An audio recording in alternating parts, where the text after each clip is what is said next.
And I'm about to show you that when she gets into her specific archetype, and she says that is not her nature, that wasn't covered, interview that we're going in now, I'm about to show you right now because I don't want to spoil it, you know. It's going to be in a dimension it's never been. Thing floating in 2024. This is the Amanda Seale Fires Off on Club Shay. Great interview, except for two little things that weren't mentioned in her interview, which one of them will go over toward the end of the video, and the next one we'll get into now. What are the possible A, B, C, or D archetypes? And I want to have you guess which ones you think she is exhibiting at this time. Let's go over the 4 archetypes before we get started. I said earlier the moon. The moon is nurturing. The moon is like this, the mother, right? It's the motherly energy. She takes care of it. You know, you come in all beat up from the world. She refreshes you, nurtures you, and then you're ready to go back out the next day because you're refreshed. The next one is the seated hawk. The seated hawk is the psychic. She is the intuitive. She doesn't think, she feels and intuits the plan, and people just follow. These are also known as queen bees. They are the seated hawk or the queen. Third one is treasure chest. Treasure chest is all about unity. Let's expand. Let's get our resources up. Let's make resources. Let's multiply resources, passive income, things like that.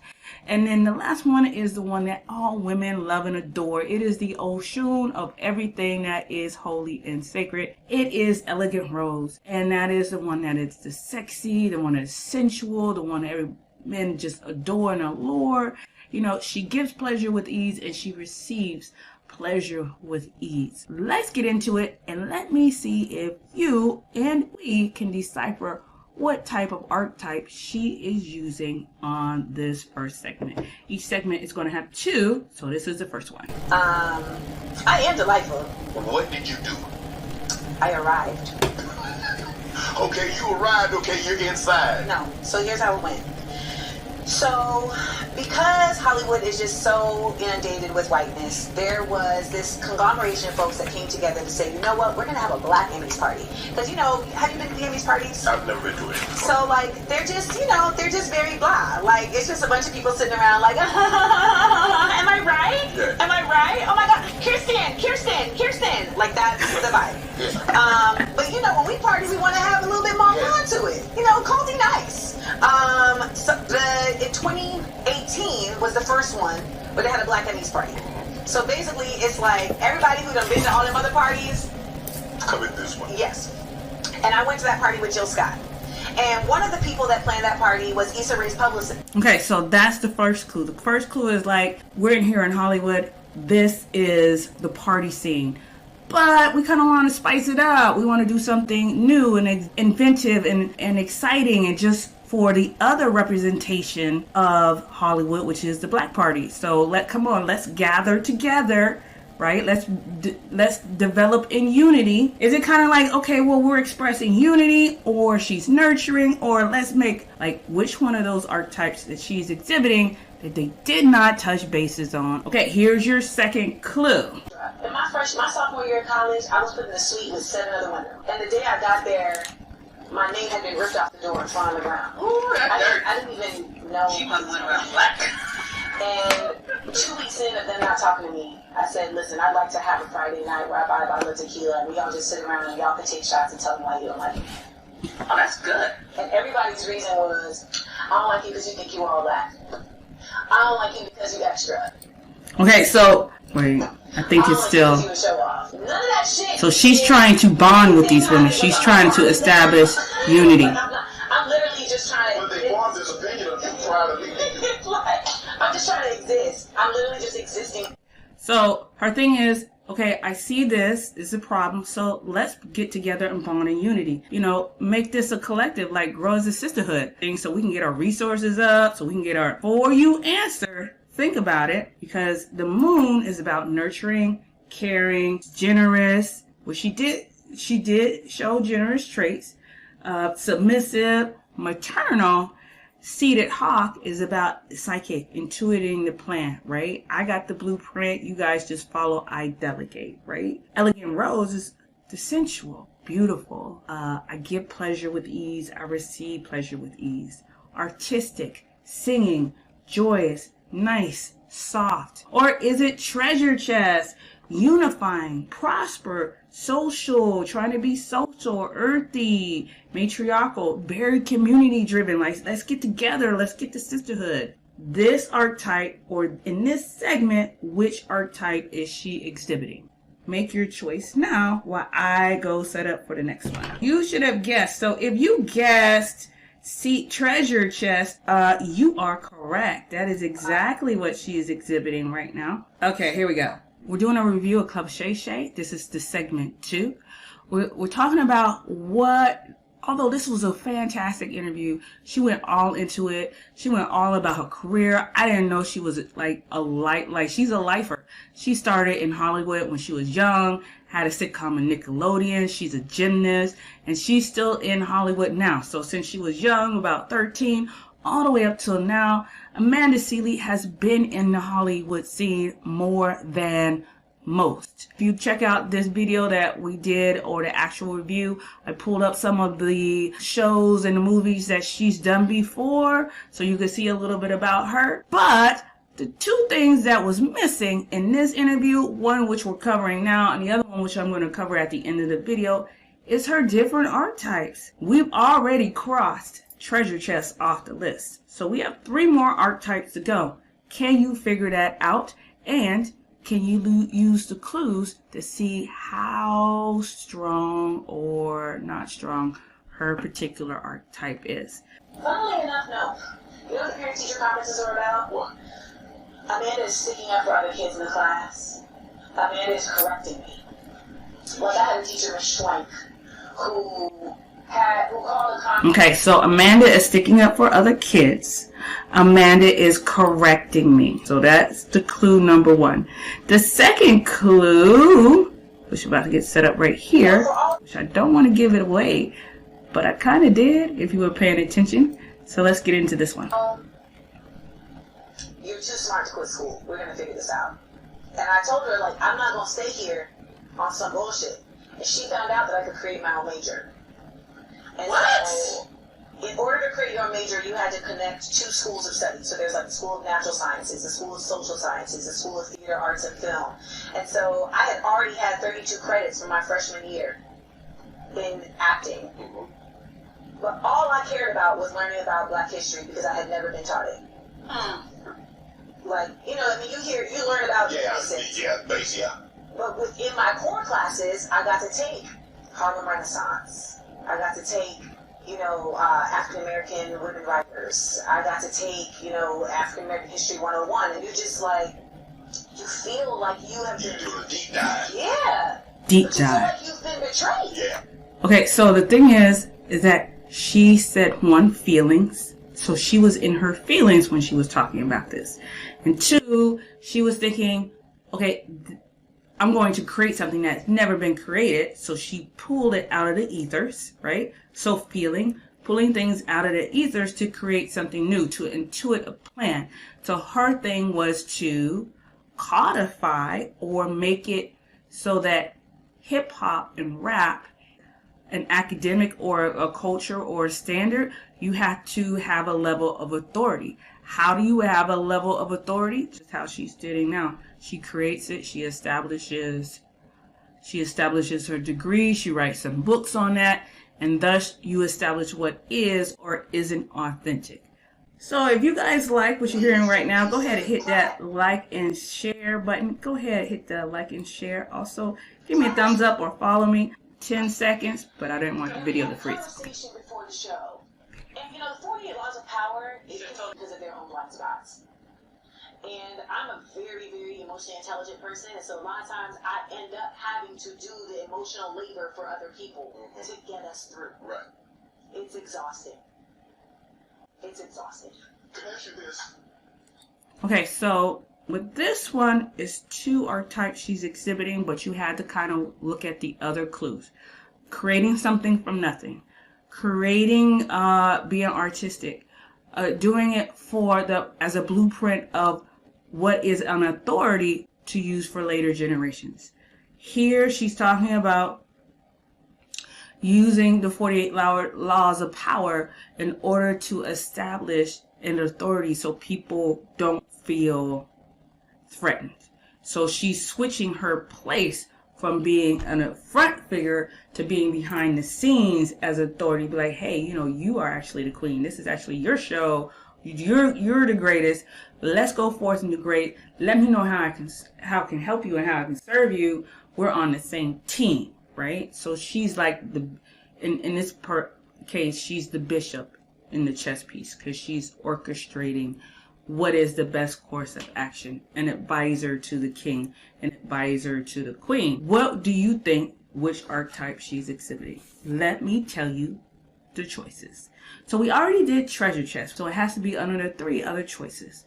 One is seated hawk, synergistic, imposing, feeling versus thinking, intuitiveness of blueprints and plans, psychic. Number 2 is moon, nurturing, caring, generous, giving, and just unconditional love of giving and giving and giving and giving without losing of herself, able to regenerate things so that she can constantly give without depleting herself. That's her moon. That's the mother. Then you have the elegant rose or the siren, the Oshun. I like to say the Oshun because that's what most people know. Aphrodite, the sensual, the sexual. The when she walks in the room, she's alluring, she's attractive, she's a pleasing to look upon. She also is very artistic. Music, she sings, music, artist, dance, anything that has to do with joy and the higher pleasures of life. The foundation, it's not flight or flight, but it's like the basic needs are met. Then you have time for disposable energy, which is where elegant rose comes. So what do you think she's mentioning right there? I'll give you a second to guess. Okay, so if you guessed seated hawk, you guessed the right answer. Go ahead and spread your hands, fingers up wide, lift it up to the sky, and give yourself a high five because you guessed the right answer. So these traits are traits we all have. I have them, you have them, every woman has them dating back 10,000 years. This is why your ancestors are so important. And if you want to know more about how to develop a good communication with your ancestors, you can go to my website, www.couplingandthecowrie.com. Ancestor Alter class that tells you all the ins and outs of Ancestor Alter, ancestor veneration, ancestor worship, all across the world, all throughout time, and how to use it to benefit you in your endeavors for this lifetime right now, which is very important. And then there's also an advanced version that is coming out later around Juneteenth. So hit the like, share, and subscribe so you can stay up to date on when that comes out around Juneteenth. Seated hawk is synergistic, imposing, right brain thinking. So the right brain is connected to the left side of our body. It is the most yin part of our body. So even though it says right brain thinking, it more deals with intuition and the higher realms that are outside of our brain, but more in the atmosphere and in the universe. Okay? So the next one we're going to set up for Degree in African American Studies with a concentration on hip hop from Columbia. What made you need an advanced degree? Well, that's what I mentioned earlier. It was that I felt like I want to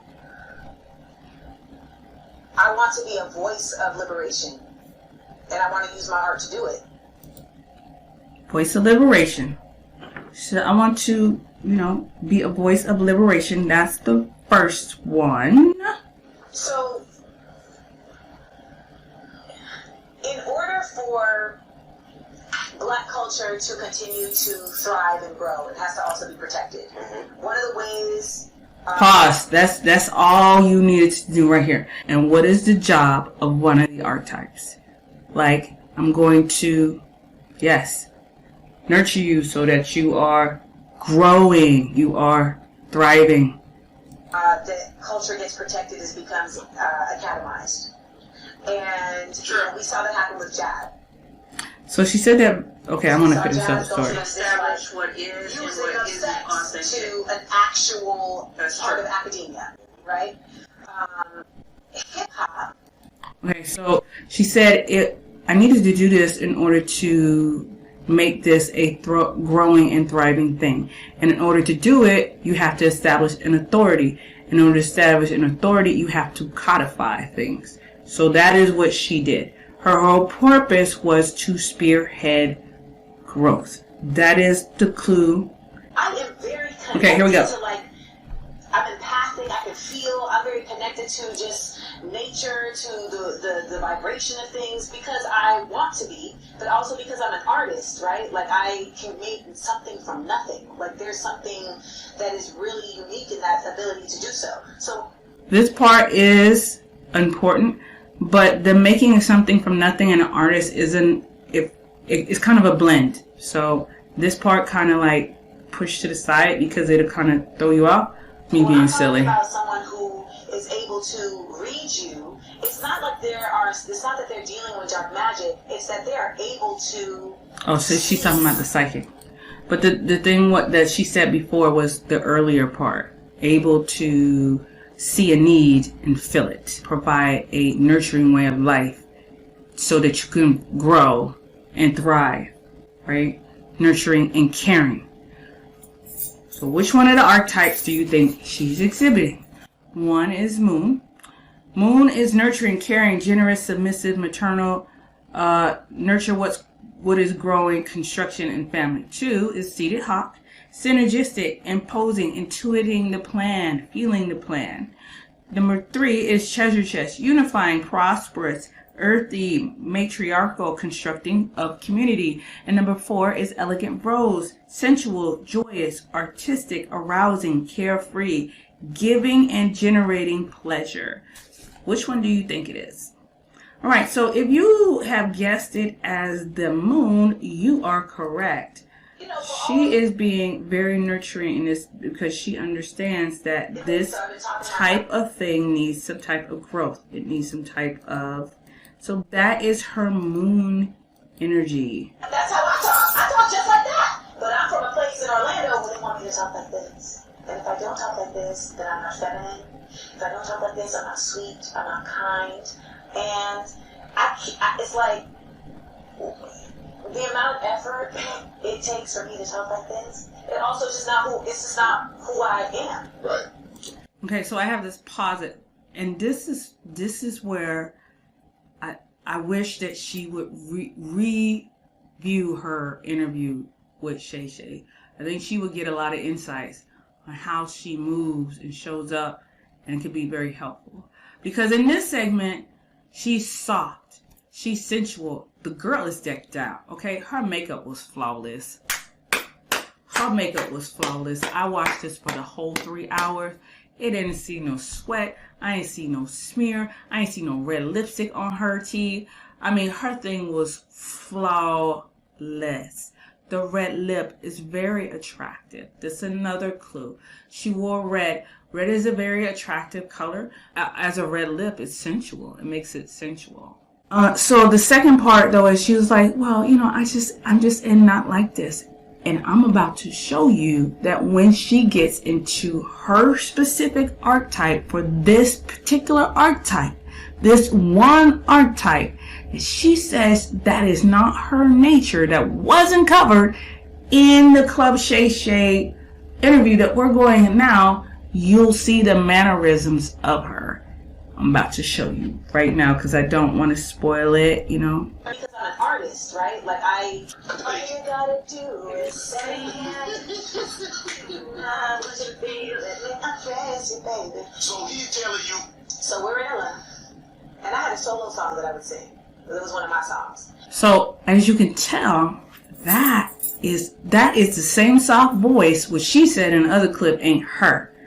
But after she sang, ladies, I'm telling you, if you're ever in a rut to where I need to be more sensual, I'm trying to be more attractive, I'm trying to be a more sensual siren, I'm trying to get my goddess on, sing like she did, and it'll soften you right up. I've seen it so many times. I even seen it in myself. We just saw it through her. I'm gonna rewind it. See how mitigate the. See how now watch after she sings. Maybe she was just trying to mitigate the nastiness from the audience, but like if that was the case, she wasn't communicating that to me, so I felt very, very, very, very isolated in the situation. She's talking fast. Communicating this to me. She's like. At no point in time, after Natalie left, Natalie is no longer in the group. We have a love. That's Natalie in the group. That's the other group. That's Ambrosia, and that's Natalie. You know what I'm saying? Now watch how her mannerism changed after she finished singing. I was already listening before. But then once you find out, you're like, I can't do this. Her Well, face. my point is that I had an insider. Okay. So you had some good intel, okay.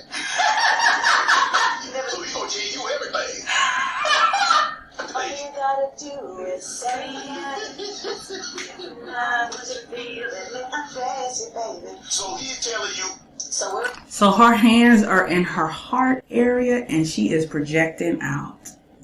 Her hands are in her heart area and she is projecting out. She's reaching for her heart. So she did this. I'm giving you pleasure, right? And I'm receiving pleasure. And this, and I'm giving you pleasure. And look at her body language. This is her elegant rose. So she's singing, which is an elegant rose quality. I'm going to cheat a little bit and make sure that I have margin. And then once she finished, once she went into that mode, did you see how her voice softened up? So she's like, I'm not soft. I said, well, here you are, very soft. Tamanna, you taking my stuff. You spoiler alert. They're supposed to guess.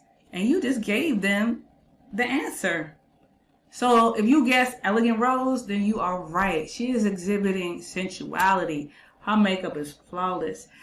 So that is this segment. So we've covered all of what Club Shay didn't cover in his interview with Amanda Seale. Now comes to the second part, which wasn't covered in Club Shay's interview, and that is either measuring her archetype and then measure. Okay, so I'm getting about 50%. Amanda Seale's pressure chest is on about 55%, more than 50%, more than 50%. It is more than 50%, more than 60%. No, it's about 55%. 55%. Right? So, but as she develops, and for her, as she develops these friendships, as she talked about at the interview, and how she feels, this really is the first time in her life where she feels supported and protected, because that was one of the main things in the whole interview. Like, she wasn't feeling protected, and her moon can't come on if she doesn't feel protected. That's like a mother who's having a baby. Like, she will stop her labor if she's in immediate danger, and will wait until it's safe and then give delivery. That protection is so important for women, especially if you want your woman to have your babies. You might want to get that together. Next, let's talk about her seated hawk, her psychic abilities, her abilities to create something out of nothing for a blueprint for those to follow behind her, i.e. legacy. So one turnaround is going to be 100%. That means her whole DNA is on. Higher self, what is the percentage of Amanda Seale's seated hawk? Her whole DNA is turned on. Her ancestors are speaking to her. She getting ideas from her ancestors. Like, she is on it. Like, she is probably an ascendant ancestor reincarnate herself. And I have it at 100%. Higher self, Amanda Seale's seated hawk is at 100%. And we just confirmed it. It is at 100%. Now we're going to the moon. Like, the moon is the nurturing part. Like, let's see, one turnaround being 100%. What is the percentage of Amanda Seale's moon? Okay, we said I'm getting about 60%. Let's confirm. Amanda Seale's moon is 60%. Yep, 60%. And then we confirm the confirm by seeing if I'm balanced. Higher self, I am balanced. Yep. So her moon is at 60%. Which is a little surprising for me, because most of the interview she was talking about how she didn't feel safe. And I don't see how, if you don't feel safe, the moon energy could come on. But again, she was talking about things in her past.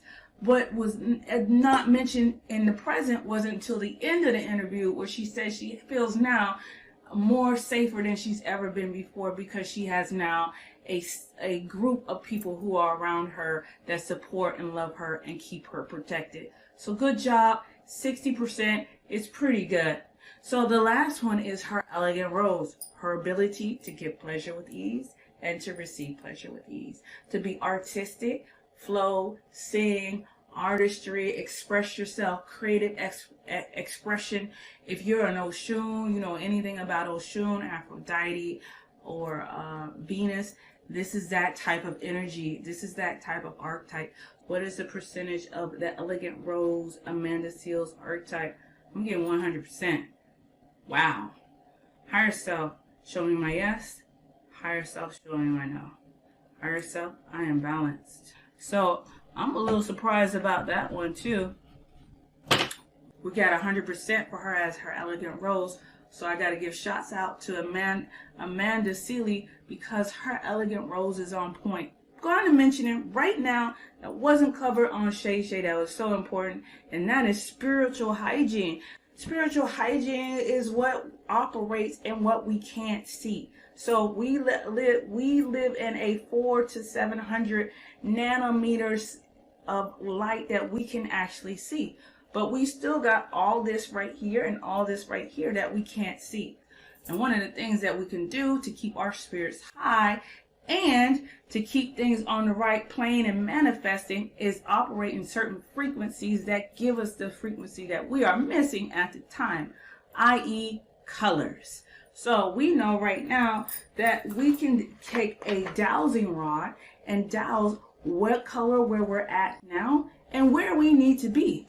We're going to see which color she's at now and what is her highest and best color that she could use in the next 3 months to get her where she needs to be. We're going to do that right now. Higher self of Amanda Seale, and then once you do, tell us her color. Okay, so right now she is in the blue, dark blue, kind of a navy blue, right? So now I'm going to flip this thing around and find out what is the highest and best color that she could focus on in the next 3 months to help manifest the dreams and goals she's trying to create. So higher self, please show us and collaborate with the higher self of Amanda Seale to see what is the highest and best color that's going to be good for her in the next 3 months so that she could do what she needs to do, which is to fulfill her purpose.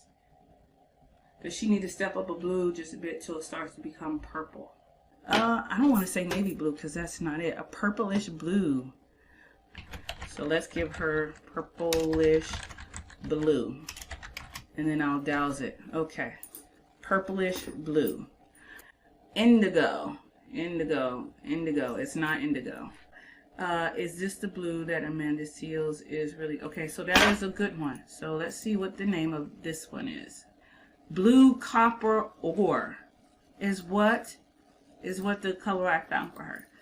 If she wears this or has this in her space, let's see it. Should she have this in her space? Yes. Should she wear this? No.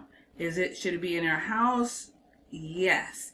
Should it be in her workspace, like where she works? No. Should it be where she's trying to calm down, rest, and refresh?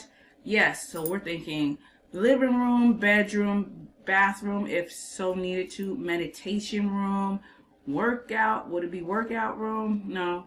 Meditation room, yes. Bathroom, yes. Bedroom, no. Family area, gathering area, yes. Not the bedroom. Yeah, you don't want blue in the bedroom because it cools it down too much. You need that fire.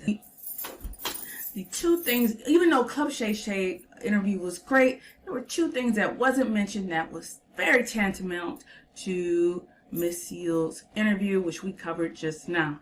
So if you would like to join me, go ahead and follow me or find me on TikTok. And see you later. Take care.